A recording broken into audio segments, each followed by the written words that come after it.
Long before India's independence, long before the great revolts of 1857, there was a rebellion, not by kings or armies, but by a tribe from the heart of Odisha.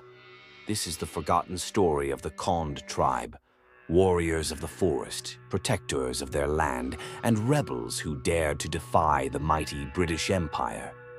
In the 1830s and 40s, deep in the forests of Gumsar, lived the Khonds, a fiercely independent tribal community.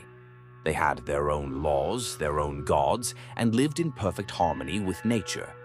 But when the British arrived, they didn't just want land, they wanted control.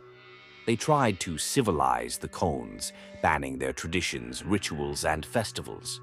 The British saw them as savages, but the Khonds, they saw the British as invaders. At the center of this storm stood a tribal hero, Chakradar Panj, the king of Gumsar. He wasn't just a leader, he was the fire behind the revolt. The Khonds didn't fight like regular armies. They knew the jungle better than any soldier. They used guerrilla tactics, ambushes, hit-and-run attacks, and surprise raids. British troops were outwitted at every turn. The Khonds vanish into the forest like smoke. They are everywhere and nowhere. The rebellion spread like wildfire, from Gumsar to the nearby hills. The British struggled.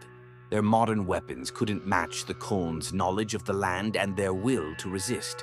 But the British were relentless. They used force, bribes, and betrayal to break the movement. By the 1850s, the Khond resistance was finally suppressed. But what the British couldn't crush was the spirit of the Khonds. Even today, their stories are sung in the villages. The Khonds remember, and now so do we. The Khond Revolt wasn't just about a tribe fighting the British.